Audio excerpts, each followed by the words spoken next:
Hello, I'm Riff Raff, one of the stars of the picture show. These two morons are going to try and explain. And I've been tasked to tell you about Frank and Werther's wedding chapel.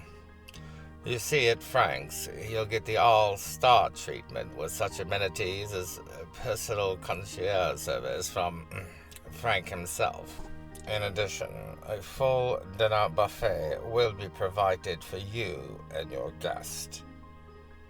After dining, you can retire to your own personal ballroom, where you will be taught to dance by the world's leading DJs. Your hands on your hips. Full security staff will be on hand at all times, so when your drunk Uncle Joey gets a little restless, you can go on enjoying the evening. Well, we make sure he doesn't bother anyone ever again. Tomorrow, call Frank and Werther's Wedding Chapel for all your wedding needs.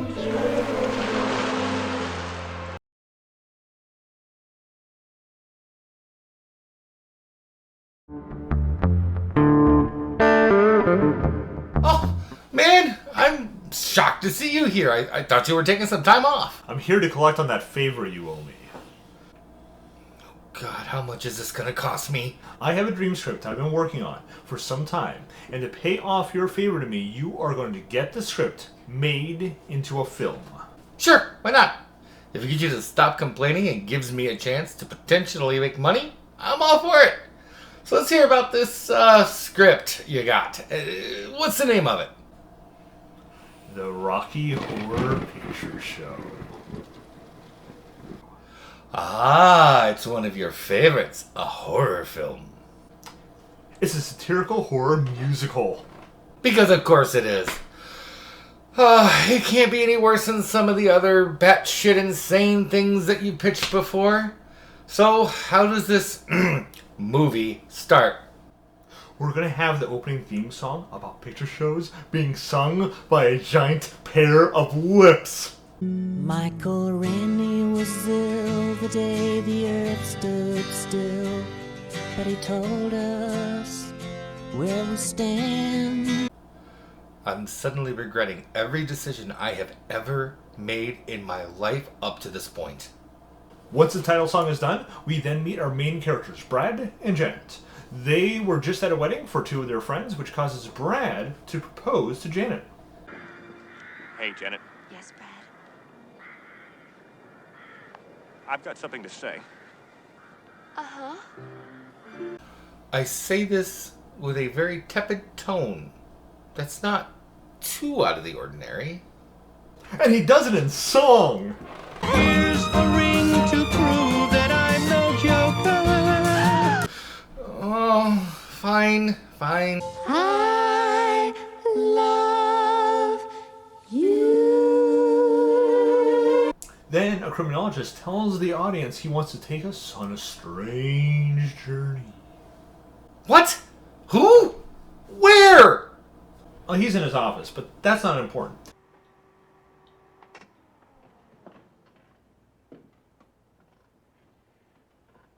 Instead, he wants to tell us about what happened to Brad and Janet. I thought that's what you were supposed to do. Why do I put myself in the movie? You aren't making any sense. I'm not? So, Brad and Janet are driving down the road in the pouring rain, and they get a flat tire. What was the bang? What about the criminologist? He is important right now. Keep up, keep up. So they walk in the rain to a nearby castle that is lit up ahead of them and sing about a light in the darkness. There's a light over at the Frankenstein.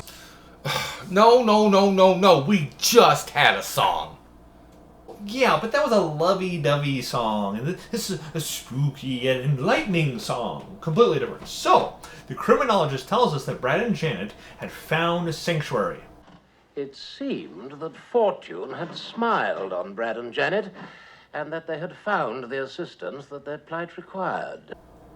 Or have they? I don't know. I don't even know why the criminologist is there again. Or why you're here again. or why I'm sitting here listening to an insane script again. Just what is happening? Isn't it obvious? Brad and Jen are ringing the doorbell of the castle. A man named Riffraff answers the door. They ask to use the phone, and the man tells them to come inside where we can hear a party is going on. Are you having a party? You've arrived on a rather special night.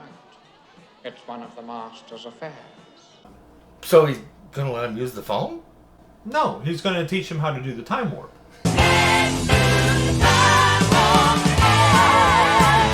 What? Don't worry, the criminologist is going to help. It's just a jump to the left. That makes it better?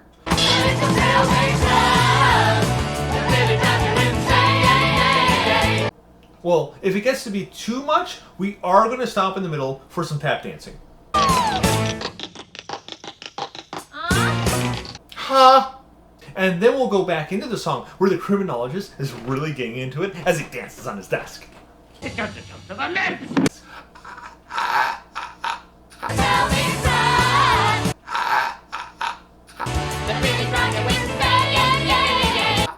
I know, good stuff, right? I don't know what stuff this is. Is this stuff? Is there evidence of stuff ever being here? What is this? I'm a bit like Janet. She isn't too happy about this whole thing and wants to leave. Brad, please, let's get out of here. But Brad assures her everything is fine. It's just a party, Janet. This is when Dr. Frankenfurter arrives. How'd you do, Oh, do you mean Dr. Frankenstein? No, Dr. Frankenfurter, the master of the castle. He then sings a song to introduce himself and let them know that he is a transvestite from transsexual Transylvania. I'm just a sweet transvestite from transsexual Transylvania. You got your flask on you, don't you? Maybe. Give it to me, you lush! No, it's my lifeblood. You know what? That whole candy baby bullshit, Try taking alcohol away from a writer. Oh, what is in this? Turpentine? Take that back before I leave. Ugh, just when I needed to get through the rest of this. And to take the chrome off my bumper. Anyway, they ask to use the phone, but he instead invites them to his lab where he says he has made a man. So, Riffraff and another servant named Magenta undress Brad and Janet down to their underwear. Oh, slowly, slowly. It's too nice a jump to rush. What? Why did they undress them? Because their clothes are wet from the rain. Obviously, what a weird question. Is it? I mean, whatever you have in this flask is strong enough that I'm not certain what's weird anymore. Brad and Janet know just how you feel as they are taken to Dr. Frankenfurter's lab and he tells his audience that he has discovered the secret to creating life. Oh, wait. I got this one. I'm going to go out on a limb and guess that this is where he takes his creation up to the skylight and it's struck by lightning. What an odd thing to say. You got weird ideas. No. After turning on some gizmos, he put some food coloring into the tank with his creation, turning it rainbow colored, and then his creation comes to life. Okay, the rainbow thing is a bit odd, but I suppose now we're going to reveal his face and it's going to be hideously deformed, right? You obviously have no concept about the kind of movie we are making here. That is the first thing you've said since you've sat in that chair that I agree with. His face is fine. We are told his name is Rocky, and he now sings a song. Another song? Yes. He sings a song, and they take off his bandages to reveal that he is a blonde guy with lots of muscles wearing tiny little gold shorts. But that's not how Frankenstein goes. Of course not. This is Dr. Frankenfurter, who has been trying to make the perfect man for himself. Wait, are you implying? After Rocky's song is done, Dr. Frankenfurter sings about how great strong men are and how he's able to make a man in 7 days. When in just 7 days, oh baby, I can make you a man. Just how many songs are in this thing? That would be 18. Just as they finish the song, the deep freezer suddenly opens up, and Eddie comes busting out in his motorcycle. Who the hell is Eddie? Meatloaf.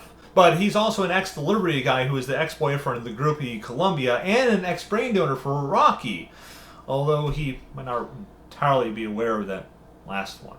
Regardless, that isn't important right now. All those X's and somehow you managed to miss every single point. I would ask questions about what the hell you were talking about and why Meatloaf was in the freezer, but I doubt I would understand. In fact, I haven't understood just about anything up to this point. So why should I start now? So, do I even want to ask what this Eddie person does now that he is apparently out of the freezer that from the beginning of this movie I didn't even know existed? He sings a song. Oh! Columbia is happy to see him. They get along pretty well, and everyone in the group, including Rocky, seems to like his song.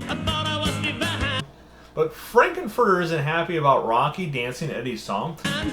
So once he's got Rocky locked up in the elevator, Dr. Frankenfurter grabs his pickaxe and throttles Eddie over and over and over until he's dead.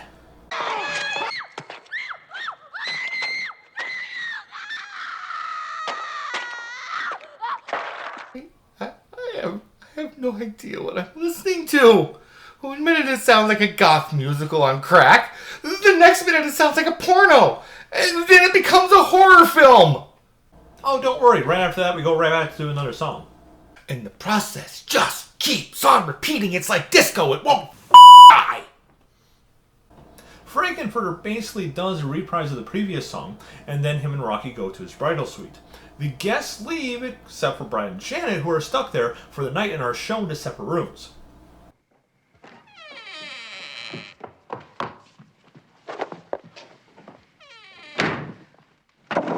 Oh, okay, listen. Loosen up a little bit. They're engaged. Can't they just, sneak into each other's room for a little hangy-bangy? Oh, exactly. And the next thing Janet knows, Brad has snuck into her room and he's trying to have sex with her. Oh, Brad. I don't see anything wrong with that. I mean, they're engaged. And that's when she accidentally takes off the wig and realizes it's not Brad, but Frankenfurter. Oh, it's you! I'm afraid so, Janet. What? But isn't it nice? Tries to stop him, but she's just too into it, so she makes the doctor promise he won't tell Brad. I'm sure you're not spent yet. Promise you won't tell Brad? Cross my heart and hope to die. She's too into... But when the hell does that ever work? Doesn't matter, because shortly afterward, Janet sneaks into Brad's room and starts to have sex with him. Oh God, don't tell me. He pulls out the wig and realizes it's Frankenfurter. You! I'm afraid so, Brad. Damn! Between Rocky, Janet, and now Brad, Frank really gets around. And then to save time, I just simply copy and pasted the lines I had for Janet and Frank and use them for Brad and Frank, But that isn't important. Oh, okay. What's gonna happen? Well, Riff Raff calls him up on the monitor to tell him that Rocky has escaped and they had to send the dogs after him. Escaped? So they were keeping him locked up? Then how did he get loose? Well, Riff Raff decided to torture him with a bunch of candles, and Rocky actually just freed himself, but that isn't important.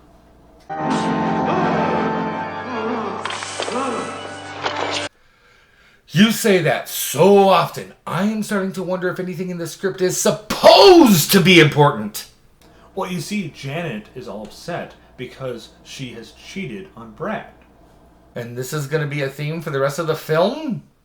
No, just about 5 minutes. Huh. Wait, what?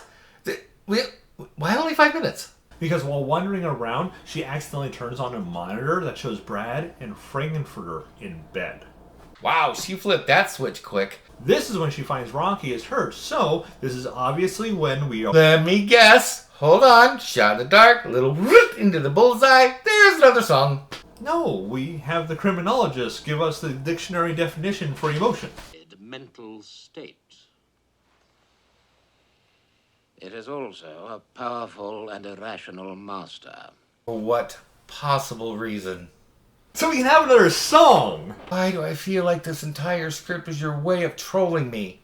I don't know what you're talking about. So after Janet has sex with Rocky, Brad and Frankenfurter end up in the lab with them where they discover that someone has snuck into the house. Brad recognizes him as Dr. Scott, one of his teachers. Please, no. No. Don't tell me you use the line Great Scott at any point in this film. Please! Okay, I won't tell you. Great Scott!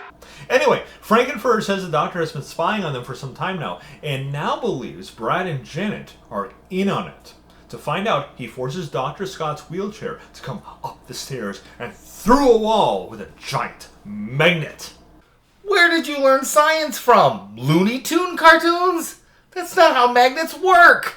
Regardless, with everyone in the same room, they discover Janet and Rocky, and everyone gets reacquainted. Janet! Dr. Scott! Janet! Brad! Rock! Janet! Dr. Scott! Janet! Brad! Rock! Tell me this is going somewhere. Of course, Dr. Scott reveals the real reason he is here is because he is looking for Eddie. Who's Eddie? The guy from the Deep Freeze who sang a song before Frankenfurter put a pickaxe through his skull. Keep up! Keep up! Fine. Why is he looking for him? Because Eddie is his nephew. I'm supposed to care at this point, ain't I?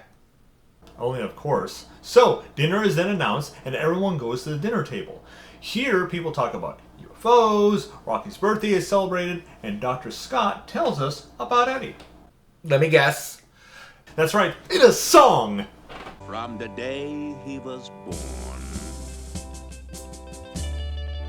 he was troubled. Tell me something interesting happens afterwards. Of course, this is when Frankenfurter pulls back the tablecloth to reveal the table was actually a coffin with Eddie's corpse inside, and the dinner they ate came from his body.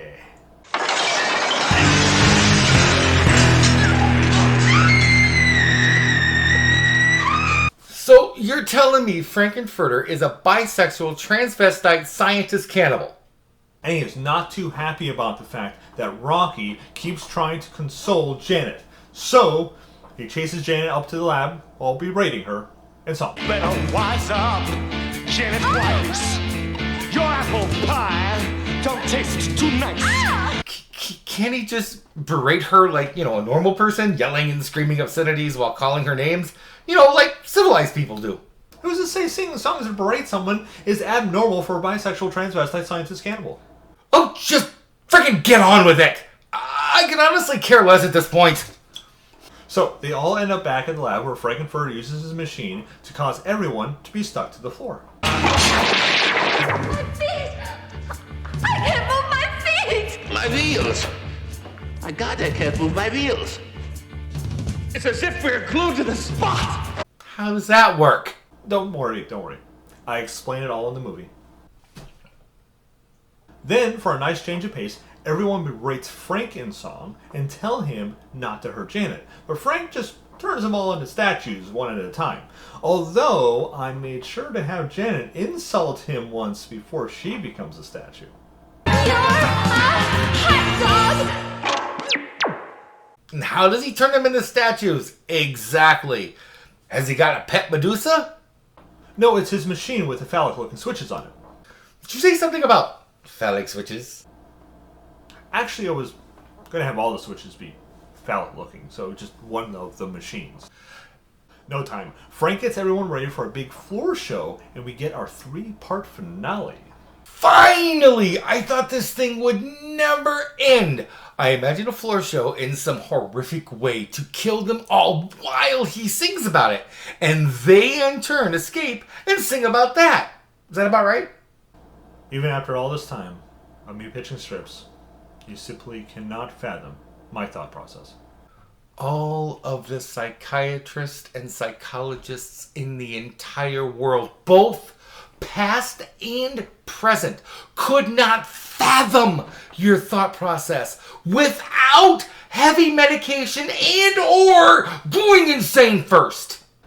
Aw, thanks. Oh, sweet baby Rays, that is not a compliment. Just finish this train wreck you started. Oh, right. So the big finale is that he has Brad, Janet, Rocky, and Columbia all dressed up in similar outfits to his own, and after de-medusing them... That's not a word. It is now. After de-medusing them, he has them perform a song. That's it? They do a song and we're done? Of course not. They do a song which leads to Frankenfurter singing a song.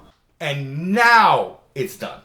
No, his song is just leading to the reveal of a giant pool in the floor where he continues his song as Dr. Scott comes back to life and finds that he too is under Frank's spell. And he's wearing pantyhose.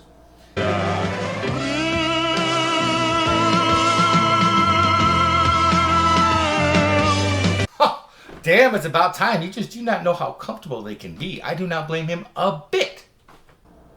Which, of course, leads to a song with Frank, Janet, Brad, Rocky, and Columbia, with Dr. Scott doing backup kicks.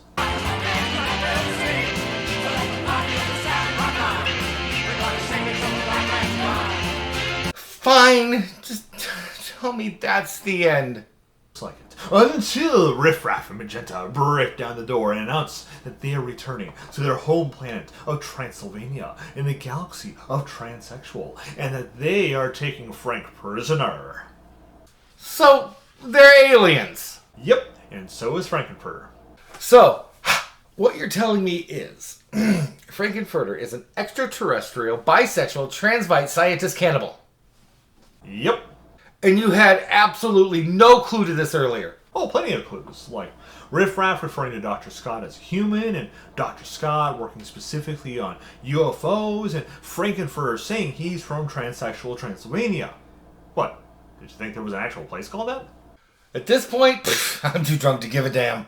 Oh, good! So, Frank sings a song to say that he's ready to go home, but Riff Raff explains that he meant that Magenta and him are going home. He actually plans on killing Frank with his ray gun. You see, when I said we were to return to Transylvania, I referred only to Magenta and myself. But he said he wanted to take him prisoner. Oh, yeah, but he didn't say for how long. Just like you didn't tell me how long you'd be torturing me with the script meeting. Oh, please. If I was going to torture you, I'd tell you my script idea for a movie where everyone wants to commit suicide because the plants and trees of the world would make them do it. Hey, that doesn't sound half bad. Really? Because, well, let's finish this first. So, Riff Raff starts shooting a bunch of people, killing Columbia and Frank, and eventually killing Rocky after he does his impression of King Kong. He climbs the building? No, just a radio tower. So, afterwards, Riff Raff and Magenta let the other three leave before lifting the entire castle into space. And the three of them sing a song as they stare upward. And the criminologist gives us a little poem before we roll credits. So that was Rocky Horror Picture Show. Isn't it just the most wonderful thing you've ever heard? I wouldn't use the word wonderful. Batshit insane roller coaster brain fuck extravaganza of orgasmic gothic rock ass fuckery of psycho proportions maybe, but not wonderful. Well, you can sweet talk it all you want, but you have to make it. That was a deal. I don't recall ever making such a deal. But if it gets you out of my office and keeps you out of my kitchen and allows my ears to stop bleeding from hearing your crackpot ideas, I'm in. Perfect. Once this movie hits theaters, I'm going to go start working on my next dream project. Does it involve you quitting writing and joining a heavy metal band where you tour the world writing your gothic fan fiction in your spare time and driving the fans crazy with your insane lyrics? Because I know a good manager and I will never, ever, ever, ever have to see you again. I appreciate the offer, but I am actually about to start working on a musical about a talking and singing plant. That doesn't sound like something you would come up with. Who also eats people? There it is!